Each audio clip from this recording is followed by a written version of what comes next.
Bupati Aceh Tengah meninjau kondisi rumah sakit umum daerah Datu Beru yang mengalami keterbatasan dalam pelayanan cuci darah.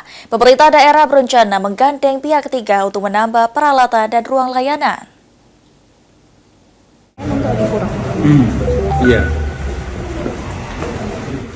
RSUD Datu Beru, Aceh Tengah mengalami keterbatasan alat dan ruangan untuk melayani pasien cuci darah. Dalam sehari, rumah sakit ini hanya mampu menangani 2 shift pasien dengan kapasitas masing-masing 12 orang.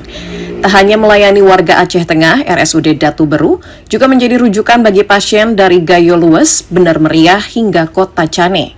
Namun karena fasilitas terbatas, sedikitnya 12 pasien setiap hari harus dirujuk ke RSU Cut Metia Aceh Utara di Lok Semawe dengan jarak tempuh sekitar 3 jam perjalanan.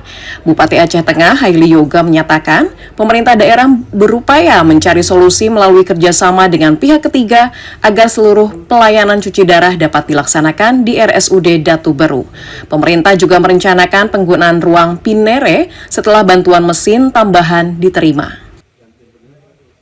Ini adalah sebuah kolaborasi untuk kita adalah sebagai pelayan masyarakat. Jadi masyarakat tahu, kan tidak cukup nih, sebagian kita harus kirim ke Lok Semawe. Kalau nanti ini dapat ruangannya pas, nanti menambah ruangan alat, tentu masyarakat sudah bahagia.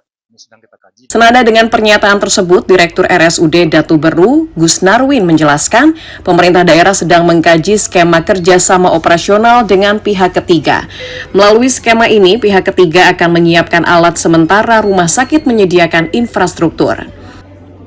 Ini sedang kita kaji dengan pemerintah daerah. Selama ini Pak Bupati tadi sudah langsung melihat, nanti ke depannya akan kita lihat gimana kemungkinannya. Mudah-mudahan kerjasama ini akan membantu pelayanan cuci darah di Datu Beru yang pasiennya dunia hari semakin meningkat terus.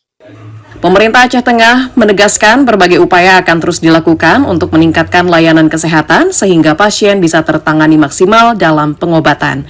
Dari Aceh Tengah, Aceh, Trifani, Kantor Berita Antara, mewartakan.